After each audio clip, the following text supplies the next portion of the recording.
ಉಗ್ರರ ಮೇಲಿನ ದಾಳಿಗೆ ಪಾಕಿಸ್ತಾನ ಇದೀಗ ಕೊತ ಅಂತ ಕುದೀತಾ ಇದೆ. ಗಡಿ ದಾಟಿ ನುಗ್ಗಿ ಭಾರತ ಹೊಡೆದಿದ್ದಕ್ಕೆ ಆಕ್ರೋಶ. 300ಕ್ಕೂ ಹೆಚ್ಚು ಉಗ್ರರ ಸಾವಿನ ಪ್ರತೀಕಾರಕ್ಕೆ ಈಗ ಪಾಕಿಸ್ತಾನ ಮತ್ತೆ ಪುಂಡಾಟವನ್ನ ಶುರು ಮಾಡಿದೆ.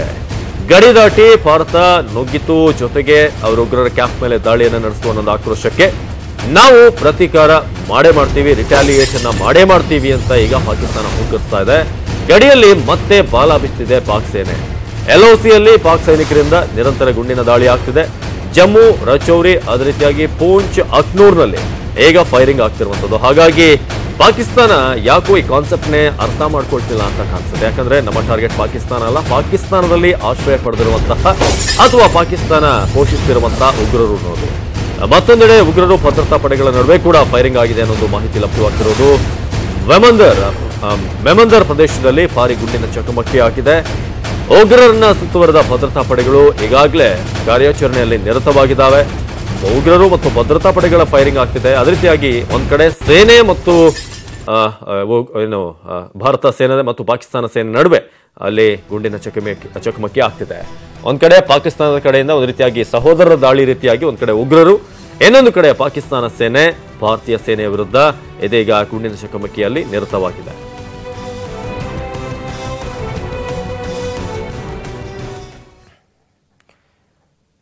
ಒಂದ್ ಕಡೆ ನಾವು ನೋಡ್ತಾ ಇದೀವಿ, ಏನು ಪಾಕಿಸ್ತಾನ ಸೇನೆ 50ಕ್ಕೂ ಹೆಚ್ಚು ಕಡೆ ದಾಳಿಯನ್ನು ನಡೆಸ್ತಾ ಇದ್ದಾರೆ. ಮತ್ತೊಂದು ಕಡೆ ಉಗ್ರರು ಮತ್ತು ಭದ್ರತಾ ಪಡೆಗಳ ನಡುವೆ ಫೈರಿಂಗ್ ಆಗ್ತಾ ಇದೆ. ಮೆಮಂದರ್ ಪ್ರದೇಶದಲ್ಲಿ ಭಾರೀ ಗುಂಡಿನ ಚಕಮಕಿ ಆಗ್ತಿರುವಂತಹ ಮಾಹಿತಿ ಲಭ್ಯವಾಗ್ತಾ ಇದೆ. ಇನ್ನು ಭದ್ರತಾ ಪಡೆಗಳು ಉಗ್ರರನ್ನ ಸುತ್ತುವರೆದಿದ್ದಾರೆ ಅನ್ನೊಂದು ಒಳ್ಳೆಯ ಸುದ್ದಿ ಕೂಡ ಲಭ್ಯವಾಗ್ತಿರುವಂತದ್ದು. ಸುತ್ತುವರೆದು ಫೈರಿಂಗ್ ಆಗ್ತಿದೆ, ಆದ್ರೆ ಯಾವುದೇ ಹಾನಿ ಯೋಧರಿಗೆ ಆಗಿದ್ರೆ ಸಾಕು ಅನ್ನೋದು ಭಾರತೀಯರ ಪ್ರಾರ್ಥನೆ. ಮೆಮಂದರ್ ಪ್ರದೇಶದಲ್ಲಿ ಭಾರಿ ಗುಂಡಿನ ಚಕಮಕಿ ಆಗ್ತಿದೆ. ಒಂದ್ ಕಡೆ ಪಾಕಿಸ್ತಾನ ಸೇನೆ ಅಟ್ಯಾಕ್ ಮಾಡುವಂತ ಪ್ರಯತ್ನವನ್ನು ಮಾಡ್ತಿದ್ರೆ, ಅದೇ ರೀತಿಯಾಗಿ ಇನ್ನೊಂದ್ ಕಡೆ ಉಗ್ರರು ಕೂಡ ಭಾರತೀಯ ಸೇನೆಯ ವಿರುದ್ಧ ಗುಂಡಿನ ದಾಳಿಯನ್ನು ನಡೆಸಿದ್ದಾರೆ. ಈಗ ಉಗ್ರರಿರುವಂತಹ ಅಡಗುದಾಣದ ಸುತ್ತ ಭಾರತೀಯ ಸೇನೆ ಸುತ್ತುವರೆದಿದೆ ಅನ್ನೋದು ಮಾಹಿತಿ ಕೂಡ ಲಭ್ಯವಾಗ್ತಿದೆ. ಇನ್ನು ಭಾರತ ಏರ್ ಸ್ಟ್ರೈಕ್ ಮಾಡಿದಂತ ಬೆನ್ನಲ್ಲೇ ಪಾಕಿಸ್ತಾನ ಒಂದು ಸಂಚನ್ನ ರೂಪಿಸ್ತಾ ಇದೆ. ಭಾರತದ ಮೇಲೆ ನ್ಯೂಕ್ಲಿಯರ್ ಅಸ್ತ್ರವನ್ನ ಪ್ರಯೋಗ ಮಾಡುವಂತ ಮಾತು ಈಗ ಪಾಕಿಸ್ತಾನ ಮಾಡ್ತಾ ಇರೋದು. ಪಾಕ್ ಮಾಧ್ಯಮಗಳ ಮುಂದೆ ಸೇನೆ ಬಹಳ ಒಬ್ಬಿರಿತ ಹೇಳ್ತಾ ಇದೆ, ವ್ಯತಿರಿಕ್ತವಾದಂತ ಹೇಳಿಕೆ. ನಾವು ನ್ಯೂಕ್ಲಿಯರ್ ಅಸ್ತ್ರ ಪ್ರಯೋಗವನ್ನ ಮಾಡಬೇಕಾಗುತ್ತೆ ಅನ್ನೋ ರೀತಿಯ ಅಂತ ಕೆಲವೊಂದು ಸಿಲ್ಲಿ ಮಾತುಗಳನ್ನ ಕೂಡ ಪಾಕಿಸ್ತಾನ ಮಾಧ್ಯಮಗಳ ಮುಂದೆ ಸೇನೆಯವರು ವ್ಯತಿರಿಕ್ತವಾಗಿ ಹೇಳ್ತಿದ್ದಾರೆ. ಒಂದ್ ಕಡೆ ಕತ್ಲಾಯ್ತು, ನಾವು ಅಟ್ಯಾಕ್ ಮಾಡಲಿಲ್ಲ ಅಂತ, ಇನ್ನೊಂದ್ ಕಡೆ ಉತ್ತರವನ್ನ ಕೊಡ್ತೀವಿ, ಸರ್ಪ್ರೈಸ್ ಕೊಡ್ತೀವಿ ಅಂತ. ಭಾರತದ ದಾಳಿಗೆ ನಾವು ಬೇಗ ಉತ್ತರವನ್ನ ಕೊಟ್ಟೇ ಕೊಡ್ತೀವಿ, ಅದೊಂದು ಸರ್ಪ್ರೈಸ್ ಆಗಿರುತ್ತೆ, ಇದಕ್ಕೆ ನಾವು ರಿಟಾಲಿಯೇಟ್ ಮಾಡೇ ಮಾಡ್ತೀವಿ, ಈ ರೀತಿಯಾಗಿ ಪಾಕಿಸ್ತಾನದ ಸೇನೆಯವರು ಮಾತನಾಡ್ತಾ ಇದ್ದಾರೆ. ಭಾರತದ ದಾಳಿಗೆ ಆದಷ್ಟು ಬೇಗ ಉತ್ತರವನ್ನ ಕೊಟ್ಟೇ ಕೊಡ್ತೀವಿ.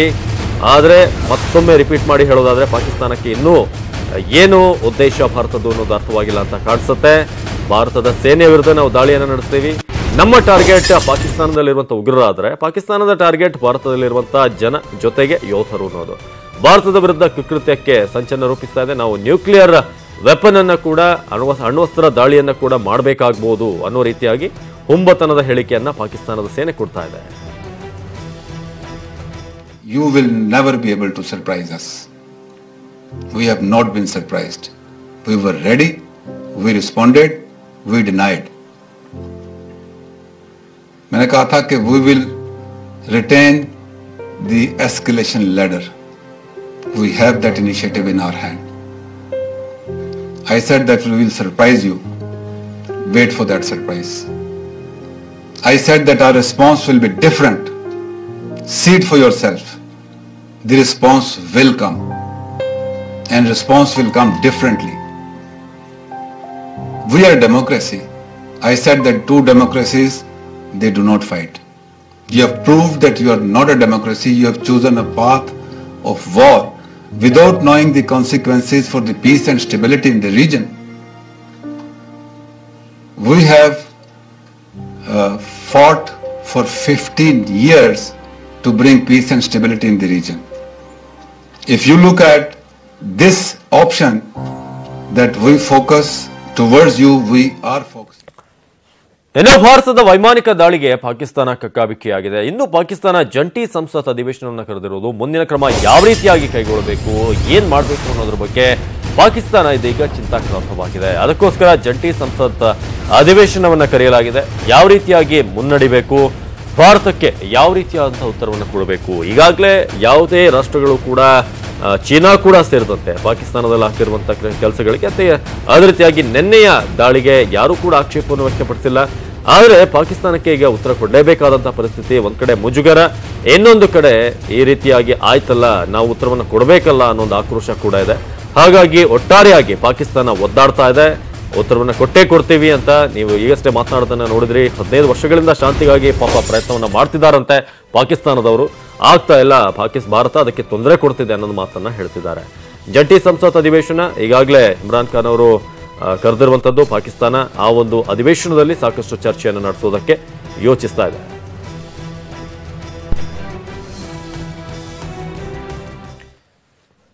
ಹಾಗಾದ್ರೆ ಪಾಕಿಸ್ತಾನದ ಮುಂದೆ ಇರುವಂತಹ ಮುಂದಿನ ಆಪ್ಷನ್ಗಳೇನು, ಏನೇನ್ ಮಾಡಬಹುದು ಅವರು? ಬನ್ನಿ ಒಂದೊಂದೇ ನೋಡ್ಕೊಂಡ್ ಬರೋಣ ಏನೇನು ಆಪ್ಷನ್ಸ್ ಇದೆ ಅಂತ.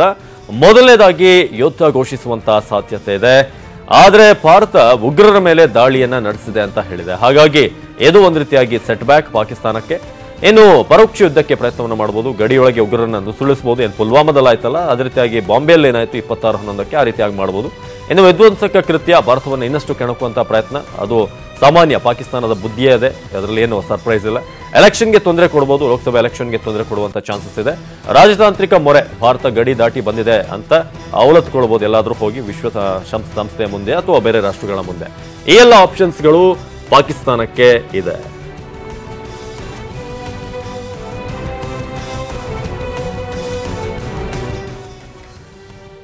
ಪಾಕಿಸ್ತಾನ ನಿಮ್ಗೆಲ್ಲ ಗೊತ್ತಿರೋ ಹಾಗೆ ಹಿಂಬಾಗಿಲಿನ ರೀತಿಯಾಗಿ ಬಂದು ತನ್ನ ಪ್ರತೀಕಾರವನ್ನ ತೀರಿಸಿಕೊಳ್ಳೋದು ಗೊತ್ತಿರುವಂತಹ ವಿಚಾರ. ಆದ್ರೆ ಭಾರತದ ಏನಾದ್ರು ಡೈರೆಕ್ಟ್ ಅಟ್ಯಾಕ್, ನಮ್ಮ ಮುಂದೆ ಏನೇನು ಆಪ್ಷನ್ಸ್ ಇದೆ ಬನ್ನಿ ನೋಡ್ಕೊಂಡ್ ಬರೋಣ.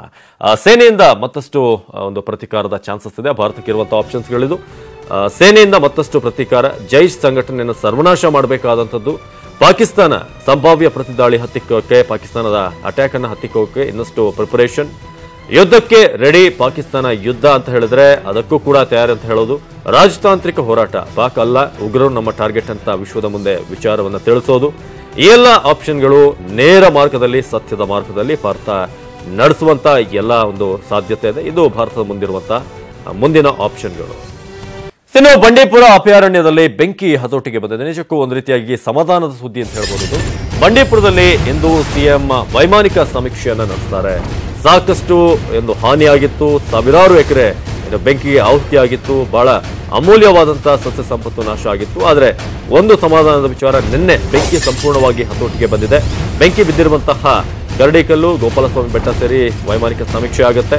ಅಧಿಕಾರಿಗಳ ಜೊತೆ ಸಿಎಂ ಮಾತುಕತೆಯ ಸಾಧ್ಯತೆ ಕೂಡ ಇದೆ. ನಿರ್ಲಕ್ಷ್ಯದ ಆರೋಪದಡಿ ಅರಣ್ಯ ಸಂರಕ್ಷಣಾಧಿಕಾರಿಯನ್ನ ಕೂಡ ವಜಾ ಮಾಡಲಾಗಿದೆ. ಅಂಬಾಡಿ ಮಾಧವನ್ನ ವಜಾ ಮಾಡಿ ಆದೇಶ ಈಗಾಗಲೇ ಬಂದಿದೆ. ಹಾಗಾಗಿ ಬಂಡೀಪುರದಲ್ಲಿ ನೀವೀಗ ನೋಡ್ತಾ ಇದ್ರೆ ನಿನ್ನೆ ಮೊನ್ನೆ ನಡೆದಂತಹ ಕಾರ್ಯಾಚರಣೆ ಏನು MI V5 ಹೆಲಿಕಾಪ್ಟರ್, ಸೇನೆಯ ವಿಶೇಷವಾದಂತಹ ವಿಮಾನ, ಇಂತಹ ಬೆಂಕಿಯ ಅವಘಡ ಆದಾಗ ಬಂಬಿ ಬಕೆಟ್ ಅಂತ ಒಂದು ಬರುತ್ತೆ, ಅದರ ಮೂಲಕ ಮದ್ದೂರು ಕೆರೆಯಿಂದ ನೀರನ್ನ ಅಲ್ಲಿಗೆ ಸ್ಪ್ರೇ ಮಾಡುವಂತಹ ಮೂಲಕ ಅಲ್ಲಿ ಬೆಂಕಿಯನ್ನು ಹಚ್ಚಲಾಯಿತು. ಇವತ್ತು ವೈಮಾನಿಕ ಸಮೀಕ್ಷೆ ನಡೆಯುತ್ತೆ.